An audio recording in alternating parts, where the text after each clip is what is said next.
GLP-1 medication helped me eat less, but not right. Take the work out of eating healthy with Factor.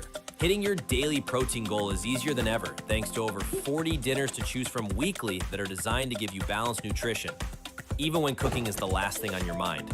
Factor is designed to help you get the nutrition you need through perfectly portioned restaurant-quality meals while maintaining GLP-1 balance and weight loss. Plus, they're super quick to make. When food noise is gone, Factor is key to hitting your goals.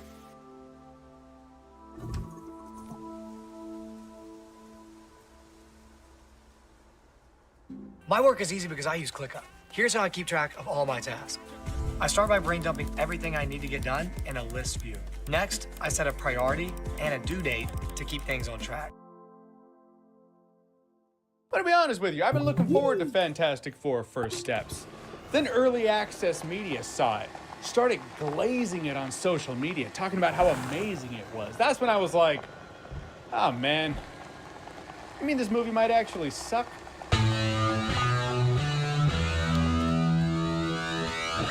So Fantastic Four First Steps is the new Fantastic Four movie. They've tried this before. Some movies become memes, and some memes just don't die. Others die because we collectively wish it to be so. Such was the case with Fan4Stick. But now we have a new Fantastic Four movie by director Matt Shakman, who was the series director of WandaVision. This takes place in another universe. Reed Richards, Sue Storm, Johnny Storm, and Ben Grimm. They've already been the Fantastic Four for 4 years now. Now Galactus is coming for Earth. They gotta figure a way out of this.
mess, save the Earth, save their family. Out the gate, I gotta say, this movie does do a good job at these heroes have been heroes for a little while thing, but does do a sizzle reel via a talk show to catch the audience up on them. Also, the visual aesthetic of the world, I mean, I'm not saying anything I didn't say from my trailer video I did when the trailer dropped, but that mid-century futuristic aesthetic, I just find it appealing. It's like some alternate art if someone drew what will the world look like in 2025 back in the 50s or 60s, it's this. Which works in the superhero world where you just feel like you've seen it all before. There's no technology, it's really gonna blow your hair back. But as a coat of paint, it felt fresh, new, exciting, it was cool, it worked. Also, the cast I thought was great. Pedro Pascal's fame will be studied one day. He is his own subgenre, complete with fatigue. Pedro Pascal fatigue, they call it. Superhero movie fatigue has that.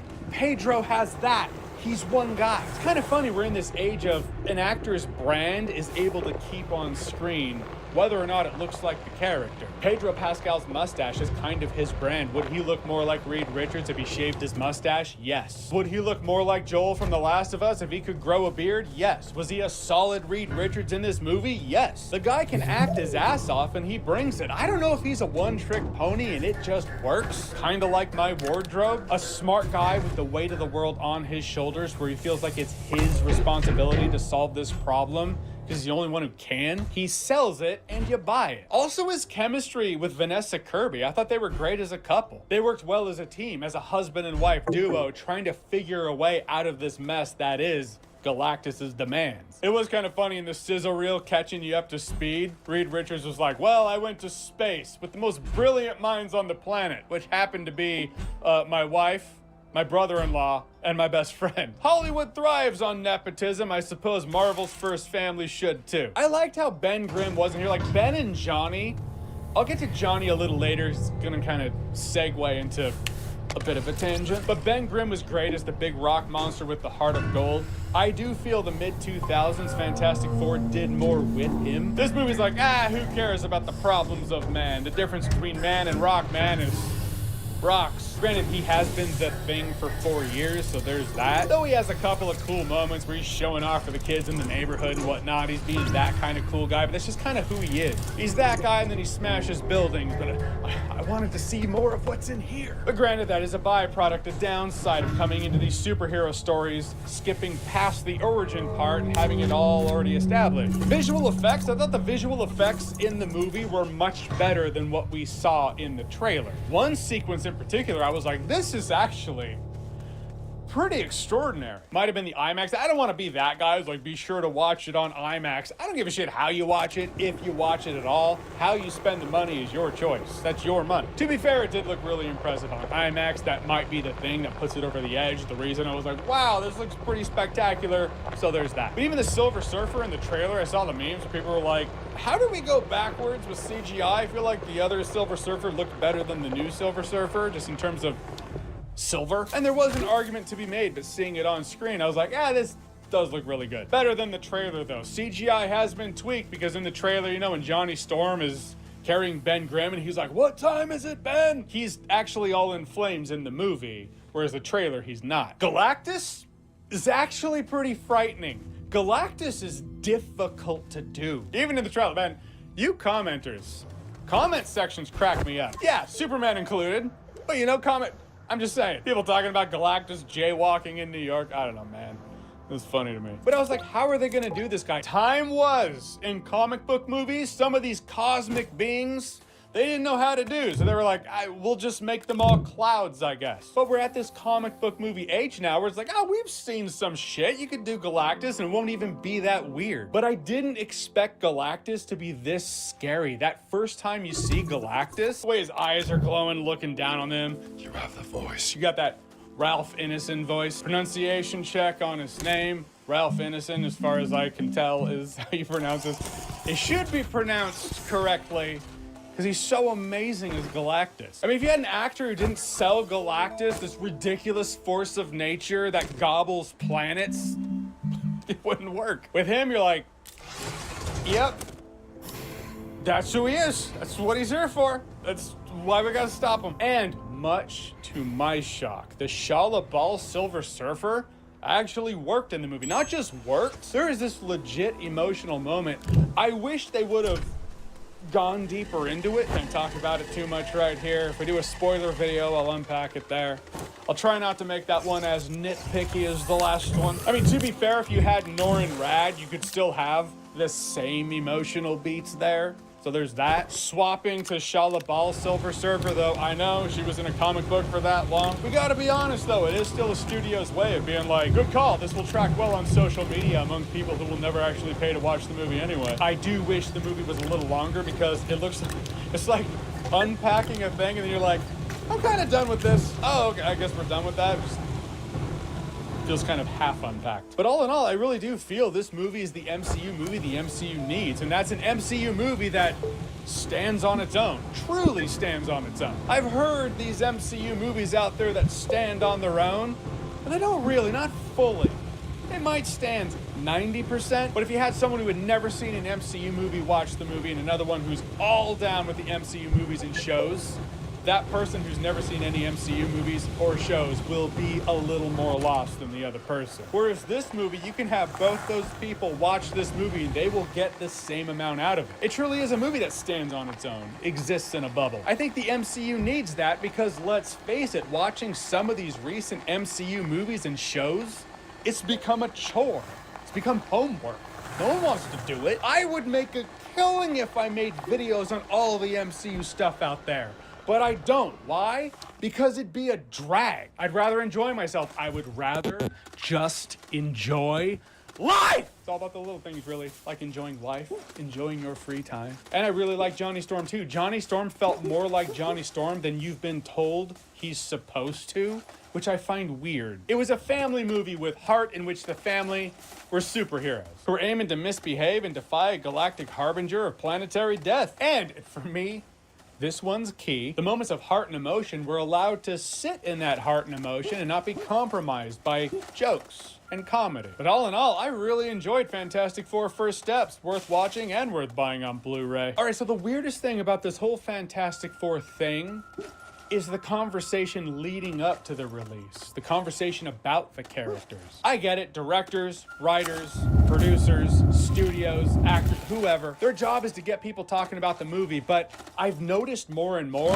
definitely seen with this new Fantastic Four First Steps movie, the subtext is by any means necessary. Case in point, yeah, Joseph Quinn was talking about Johnny Storm, and he was talking about, oh, before he was this womanizing guy, but is that sex anymore? I don't think so. But he is in the movie still. They address it. And it comes across like that's one of the main reasons they made Silver Surfer Shala Bal. So Johnny Storm would be like, oh, hey, silver frosting on that cake. Awesome, flame on. Not the only motivation, but it's in there. So why say he's not like that when he actually is? He just doesn't have the opportunity to be. He's just not in the position to actually be like that because he's dealing with bigger things with his family. Dealing with this Galactus thing. Also saw that Sue Storm's gonna be the leader of the Fantastic Four in this movie. No, she's not. It's Reed Richards. He's the one doing the press conferences. He's the one on the chalkboard writing the equations, trying to figure a way out of this problem. Sue Storm is very passionate. She's invested. She's involved, and it completely makes sense as to why. My point is, I've come to loathe when writers, directors, actors, producers try to fill in the context for the audience rather than just let the audience watch the movie and see what they see. And the rest of this dishonest shit just feels like rage bait. Stop trying to rage bait YouTubers. And YouTubers, stop taking the bait. Anyhow, that's my take. Moving on. Movie was good though. Not gonna say fantastic. I'm not above a dad joke or a pun. It's gonna be in a lot of YouTube videos though, I can't do it. And there are 2 post-credit scenes. I did stay for both of them because I figured I probably should. The second one, the end credit scene, it's whatever, it's fun, it's funny. The first one though, the mid-credit scene, yeah, you should stay for that one. All right, so Fantastic Four First Steps. Have you seen it? What did you think about it? Or what's a great Fantastic Four comic book? Like if you had to pitch, hey, this is the Fantastic Four story, what would it be? What's the comic book? What's the graphic novel? What's the story? What's the art? Whatever it is, whatever you think, comment below, let me know. And as always, if you like what you've seen here and you want to see more, click right here to see more.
There are a ton of ways you can build a scrap farm, but which one's the best for you? No matter how far along you are in the game, you will find a scrap farm that works for you in this video. You'll get to see 3 different scrap farm designs, and I will share detailed schematics for all of them, as well as lists of all the items you'll need to build each one. These will help you build along in your own Astroneer world. And keep in mind, there's a perfect scrap farm for each type of player, so listen closely and you'll find the best one for you. But you know what they say, let's talk more action. So let's get started with the first one. This one's called the resin scrap farm, and as you can see, it uses soil and turns it into scrap. You can also use resin directly, so if you gathered a ton of resin, you could just place it on this platform and you would get scrap from resin directly. But while it's going in the background and you'll see exactly how it works, let's discuss the pros and cons of this. So here are the pros. It's easy to build. You can make it as little or as large as you want. It's very modular. So for example, here's a smaller one, the one behind me is medium sized, and then here is a larger one. So you can make it fit your own base and your own preferences. Also, another pro, it uses a basic resource, soil or resin. Both of these are basic resources you can get even in the early game. And you can actually see it working behind me here, and it works automatically. We don't actually have to do anything except bring the soil or the resin. And that's where we get to the cons. It requires constant hard work, aka gathering soil or resin. You will eventually get bored of having to constantly resupply the farm. Been there, done that, so trust me, you will get bored of it. But it is a pretty nice way to automate at least part of gathering scrap, so I'll have to give it props for that. Now let's actually score it. So we've got 3 criteria. We've got speed, efficiency, and autonomy. And these are all gonna be scored from 1 to 10, with 10 being the best and 1 being the worst. So first up, we've got speed. As you can see, it's going pretty fast. The only thing limiting its speed is how long the soil centrifuges take to create the resin. We actually have 3 of them right here, which is a lot, and we still didn't max out the capacity of the shredder, so I'll have to give it a 5 out of 10 for speed. Next up, it's efficiency. This is where we measure how much scrap you get from the specific resource you are using versus how valuable that specific resource is. So for this farm, each soil gives you 4 resin, and 4 resin gives you 1 scrap. So you get 1 scrap per soil or 1 scrap per 4 resin. Obviously that's not really that good, so I'll also give it a 5 for efficiency. Next up, we've got autonomy. This answers the question, can you just leave it be and it will do all the work for you? For this farm, you have to constantly resupply it with soil or resin. So it doesn't do extremely well in the autonomy department either. I will have to give it a 2 out of 10 for this. It's not all bad though, so next let's discuss which type of player this is perfect for. You will enjoy this farm if you're a player like Hank. Hi.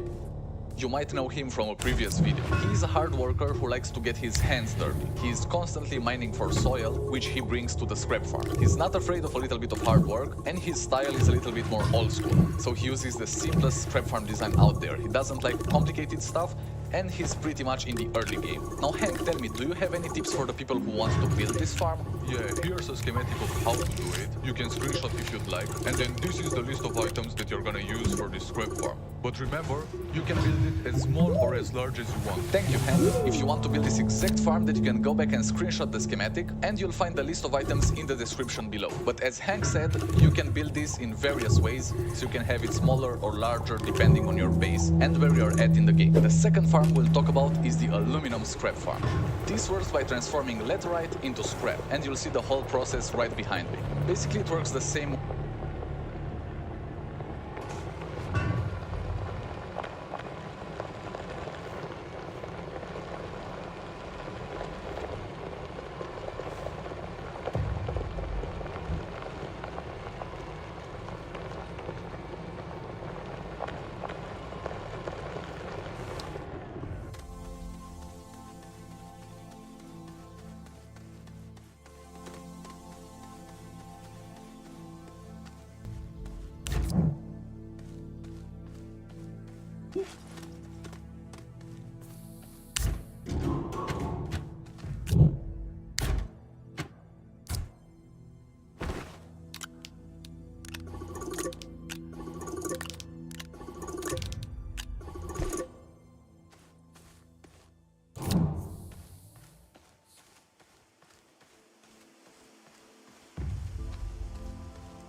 same way as the previous scrap farm, but except of turning resin into small canisters and then shredding them, this turns aluminum into rail junction bundles and then shreds those. So let's see, what are the pros of this farm? The biggest one is that there's no work required to resupply the farm. It works on its own, and all it needs is power. So if you make sure you've got enough power for this, it will just work on its own. You don't have to worry about it. You can even be on a different planet and it will just make scrap for you. No extra work required. And it's minimal effort except for one thing, which we'll discuss in the cons. Speaking of, here are the cons. You will need more resources to set up this scrap farm. So you're gonna need more resources up front in order to build this. For example, you're gonna need train stations, auto extractors. So those are gonna take a little bit more resources. This is not for early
right? Yep. Yeah. But he's also a part of one of their lowlights when they got swept by the Timberwolves. Oh, absolutely. No, for sure. But that happens, and then you say you don't want him on the team no more, and now he's gone. So now you can just close that and move on.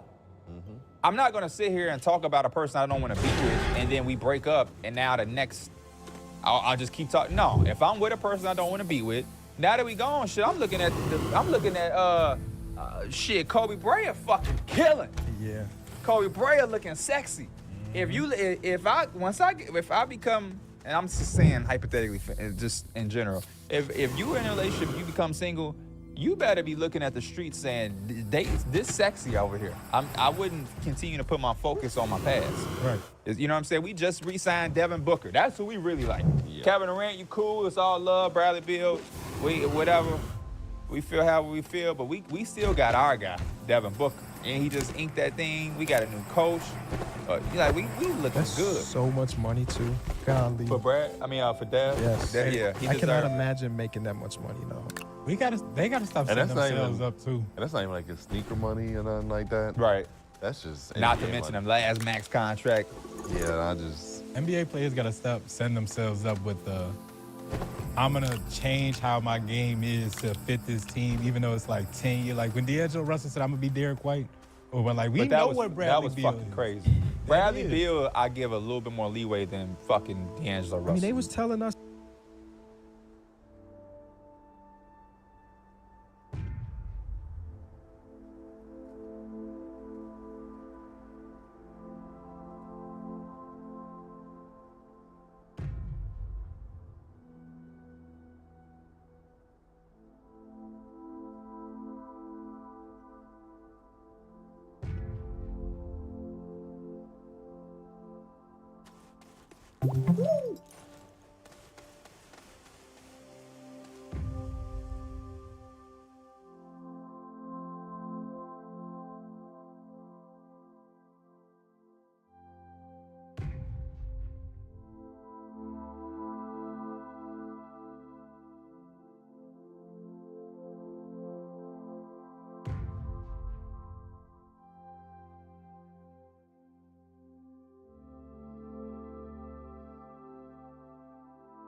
That Bradley Beal was their point guard.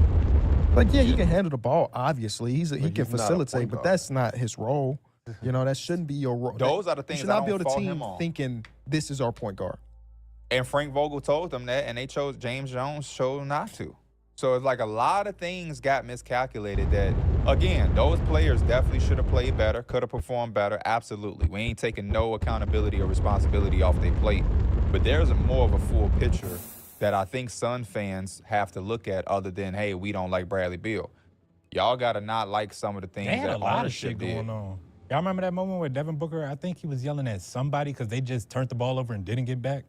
Oh yeah, I remember when Coach Bud told him that he just yelling too much. Yes. And I'm just like, They had a What? lot of shit going on. Just, Yeah. Like, they had a bad year. And I thought that Devin Booker interview where they was going on about this season just kind of represented everything. Like, just throw that season away and move on. I ain't gonna lie. I'm not here to say how many games they gonna win or that they're gonna do anything crazy, but I do like the Suns roster and the position that they're in a lot better than the last couple of years. I like Dylan Brooks over there.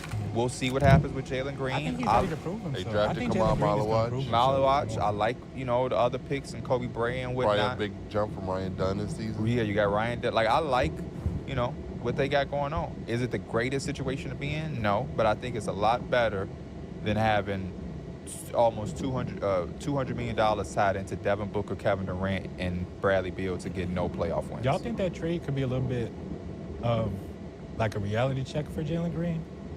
In the sense that, like, I've been this guy all my life. Obviously, like, I'm the scorer. I feel like I'm the go-to guy, but, like, I was expendable. My team was talking about trading me, and they actually did it. Like, I might have to, like, add to my game or whatever. I don't think mine. I think sharpen it my is. game. That was my first reaction when we came on here. It's just like, the reality now for Jalen Green is that ship has sailed. Nobody's looking at him to ever be in that role again. From now on, he's going to have to figure out how to be a second, third fiddle. Yeah. Like that number one thing or whatever, close to him and Sengun kind of like being the go-to guys. That's probably the last time in his career you're going to see, unless he's on a bottom feeder. He ain't never going to be in that role again. Yeah. At least not on a team that's going to the playoffs. That's how I can see it. But, like, again, I think it benefits him, honestly. Yeah, it can, yeah. Everybody's not meant to be a 1A guy. Yeah, It's a very small It's percentage. very hard to be a 1A guy and handle all that pressure. It's a lot of responsibility being 1A. And some of the guys that can, they didn't even have certain results. So, Sometimes you have the skill set of a 1, but like your production just essentially doesn't correlate to winning. So do you think that means they got the skill set then? Yeah, the play style. Yeah, they have the play style. Oh, okay. Play style and skill set. I got a play style of, I don't know. I was about to But say, like, I got a wait to play see what style of player- Steph Curry. Like how we talk about Cam Thomas. Cam Thomas has like the bag work of like a number 1 option, but like is he a number 1 option on the championship team? Don't say that. He might come at you on Twitter. I think Cam Thomas is good, but I don't think he has the skill set of a number 1 option. Really good I think he scorer. can score. Scoring wise, yeah, he doesn't have the playmaking chops of number 1 option. But He would be like a Jalen Green. yeah. Because how many teams are you looking at and be like, I'm looking at him to be my number 1 option? Not even your best guy, just like, I think he's on the team if that's what his objective is. It's the team for you to be the number 1 option. Nobody bats an eye. What, the Nets? Yeah. We still do have to do questions for all of the Western Conference teams. So let's hop into that. Somebody throw out a team. Well, we was just on the Clippers, so Yeah, I was, let's do that. we talking about Bradley Beal. My question was, is Bradley Beal finding the piece that can get them over the hump? Because they seen since this Kawhi, Paul George tenure, now they in the James Harden, Kawhi era, really haven't been able to get over the hump. And maybe Bradley Beal could be that piece, because last year they were a first-round exit. They lost to Denver in 7. Great series, but that's not your expectations. Your expectation when you have Kawhi Leonard is to compete for championships. So maybe Bradley Beal could be that guy that could alleviate some of that pressure, because we saw it in the playoffs. James Harden, he's just not the same regular season player all the time. So maybe Bradley Beal can give you something to where now it kind of can hide that on some of those games where James Harden ain't being his best. My question would be, how long is they going to ride this out? Because like KB said, we doing this again, the 5th year. It's like if the Kawhi, if I don't even want to put it in the air, but if like this is another one of those seasons where it's something with the if Kawhi or whatever, Is this the last time, or are they just gonna continue to do this for the rest of his career? That would be great. Did they just sign him to a nice extension? So yeah, when is? Oh yeah, they did. You're right. Feel a little wrong. They gave him like a 3-year, like $50+ million annually extension. Right, give me what I got. Yeah, give me what I got. Of course. But yeah, how long do they do it then? Because he is kind of like made that his home now. So it Yeah. feel wrong. He not asking out. I don't think Kawhi would ask out. Hell no, he at home. He cooling like. They ain't garbage. They ain't even saying nothing when he get hurt. He missed a little time. Like they right back next year, so he probably cooling. For the Clippers, it's kind of like some of the production questions from Bogey. Can he get back on the heater? Not that they really necessarily need it, but I think if they can add into their depth, if he's on and finds his shot back, it just makes this team just that much better. And again, with Brook Lopez getting a year older, if he can still be productive, this team gonna be real dangerous. Yeah, it's good that they actually went out and got a backup big in Brook Lopez. I like that a lot. Me too. Yeah, my question was, how much do they sacrifice their last year identity for this team? Mentioned the Bradley Beal defensive stuff. John Collins obviously is a step down defensively to some of the other guys on the team. So do they, how do they balance it, right? Do you still have the star lineup with Chris Dunn and James Harden in the backcourt? Do you go heavy offense, and how many minutes do you see really with Bradley Beal and James Harden on the court together to close out a game versus the defensive stoppers of a Derrick Jones Jr. or Chris Dunn? Do you go small in certain situations with Nosu or Brook Lopez, let it be John Collins, who effectively basically was a center the last 2 years of his career? So the identity was the defense. The question is, how much you sacrifice? I think it's going to be a game by game eventually. Eventually, I think you get to a solid place where you're confident in what you're doing. But that's what you got the 82 games for. And they got so many options. I think it really might be a game by game thing with Ty Lue, where he say, you know what, we might need to go a little bit smaller. We might need more defense this game. I trust Ty Lue with that. Yeah. I'll throw out a team, the Lakers. My question. Yep. What's the expectation? Because, and I know that's very like vague, but I've been alive for 30 years. Damn. It's always been championship. In those 3 decades, I think I could count on my hand how many years it wasn't a championship The expectation. number Lonzo, Brandon Ingram. That year, the year it was Nick Young and them, Kobe. Yeah, like Kobe last year's, yeah. And then you had post-Shaq trade before they got Gasol. Yeah. And my entire life of living, those are like the 3, and that probably stretches out. That was probably like 5 to 6 years out of 30 years where they expectation legitimately was not It's such a good question because it feels weird. Because again, you have Luka, and so it's just like, as a Laker, you're thinking that the goal is just to win as best you can, show what you got. But at the same time, they're telling us that like our plans are not until 2027. Yes. Which is why my question is LeBron James legit considering about leaving his team? Because if it is one of those years where it feels like a down year, maybe he really is like, I'd rather just do something else. I saw somewhere that he might be getting ready to let us know that this is farewell to him. That's tough. That's a dude I've been watching literally my whole life. Did you go to the game? My whole life. Did y'all go to the game? It's only one game here in Chicago. Yeah. Oh, you mean Chicago? Hell yeah. Hell yeah. Hell yeah. I would give myself $1,000 limit to get in that game. That'll get you on the 300 level. I don't think. But let's make it a trip. Hopefully you don't do it, Bron, but if you do, we'll be there in Chicago. Please announce it if you do. If $1,000 get me in the thing, that's when I'm pulling out my phone and I'm getting my family pass from Javon. Immediate. My question was, is the LeBron thing going to be too distracting for the team? Like, it's already question marks on whether or not he wants to be there or not. So, like, what's the vibes of the team if essentially the leader isn't fully locked in? My question was about DeAndre Ayton and whether or not he's all talk. Every time you put a microphone in front of him since he's been traded, he said exactly the thing you want him to say. Talking about how much he admires Luka as a playmaker and how excited he is to play alongside him. And there are things that you get really excited about with DeAndre Ayton when you look at the film and you think about, you close your eyes to the bullshit. Like, there's some stuff there that you'd be like, oh, okay, that could work well with Luka. But he would have to completely buy into the thing that he did 15% of the time.